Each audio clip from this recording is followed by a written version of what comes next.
আসসালামু আলাইকুম। সত্য কথা বলা এটা সহজ না ভাই। বিশেষ করে ওই মুহূর্তে যখন দেখবেন সবাই মিথ্যার পক্ষে, আপনি শুধুমাত্র একাই লড়ে যাচ্ছেন সত্যের পক্ষে।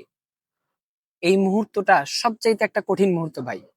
আমরা মুমিন, আমরা কেন ভাই বাতিলের পক্ষে মাথা নত করব? আমরা কেন সত্য কথা না বলে মিথ্যার প্রতি আমরা ধাবিত হব?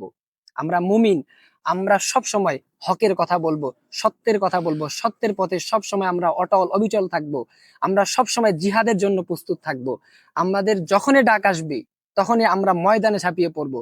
যেখানে আমাদের রসুলের অবমাননা করা হয়, যেখানে আমাদের সুন্নাহ নেই, সেখানে আমরা কেন আপোষ করব? আমরা কখনোই মুমিনরা মিথ্যার পক্ষে থাকি না। আমরা সর্বদাই আমাদের জীবনের রক্তের বিনিময়ে হলেও আমরা সব সময় সত্যের পথে থাকি, অটল অবিচল থাকার চেষ্টা করি।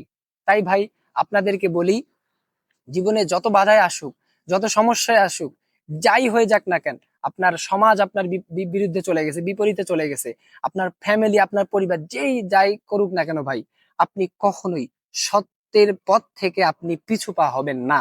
কারণ মুমিনরা ভাই আল্লাহ তাআলা ব্যতীত কাউকেই ভয় পায় না। তাই বাতিলদের কখনোই আপনি প্রশ্রয় দিবেন না, বাতিলদের কাছে কখনোই আপনি একমত পোষণ করবেন না, মাথা নত করবেন না, তাদের কোনো কার্যক্রম আপনি করবেন না। আমরা মুমিন, আমরা আল্লাহকে ভয় করি, আমরা আল্লাহর সৈনিক। আমরা সব সময় আল্লাহর জন্য লড়ে যাব, হকের জন্য লড়ে যাব, সত্যের জন্য লড়ে যাব। তাই আপনাদেরকে আমি বলি, সৎ থাকেন ভাই। সততার পথটা অনেক কঠিন, এই দুনিয়ায় সততার পথ অনেক কঠিন, কিন্তু মনে রাখবেন এর শেষটা অনেক মর্যাদার হয়। ভিডিওটা যদি ভালো লেগে থাকে তাহলে অবশ্যই শেয়ার করে আপনার মুমিন ভাই এবং বোনদের কাছে পৌঁছায় দিবেন। আর এমন ইসলামিক ভিডিও পেতে আমার চ্যানেলটি অবশ্যই সাবস্ক্রাইব করে পাশে থাকবেন। আসসালামু আলাইকুম।